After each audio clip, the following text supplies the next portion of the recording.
Yo gamers, today we'll break down Milo in a battle called Dialectic of Death. Our former friend went crazy and tries to cosplay as God of Death. So let's show him that he's doing an absolutely awful job, just like Max on managing this game, and return him back to the good side. Enjoy. I didn't say Milo is doing an awful job fighting like Crum Crook for nothing. In fact, the fight against him does not even seem intimidating at all. First 3 bars of his health, he will use short strings and periodically try to debuff you with the lightning. This lightning, upon being hit, will gradually increase your stamina consumption, so avoid that unless you're playing a GS Herc or Tessa, that they have infinite stamina. Upon reaching 70% of health, Milo will disappear and soon will crash down on the arena, making explosions that will instantly kill you. Don't worry though, there will be 2 save rifts that will spawn shortly after. Simply stand inside of the rift to avoid death.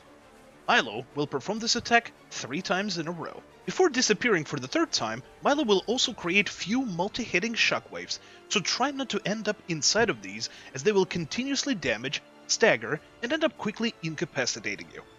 After the boss comes back for the 3rd time, the phase will be over. One of the most confusing mechanics at first will be Milo's instant kill move. Here you simply have to remember the windup. Milo will lift his staff in the air, glowing red, and shortly after, every player will explode with a shockwave. This works exactly just like lightning strikes in Aiden. However, this time, any shockwave that hits any player will mark them with a red beam. Right after that, Milo will pick a random target and swiftly dash towards them with the red attack, and then follow it up with another instant red stab. If you haven't gotten the mark, you will be safe. However, the stabs themselves do quite some damage. If you're a lucky recipient who is debuffed and also is a target of the boss, then I suggest to run away from him as far as possible. If you fail to do any of the aforementioned stuff, then prepare to dodge to the side right before each stab, to escape quite a nasty kill that involves you being slammed on the ground and then your skull crushed. Last phase of this raid begins at 40% of the boss's HP. After a cutscene, Milo will summon 3 infernal steles. In addition, every player will have a heat meter that will go up every time you get hit by Milo's attacks and the shockwaves that the steles will produce every few seconds.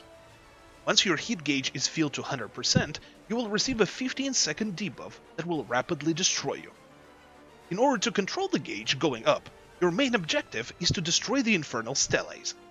This will cool you off and also provide with a nice buff for 15 seconds, boosting your stamina regeneration, attack speed, and granting you a bar of SP.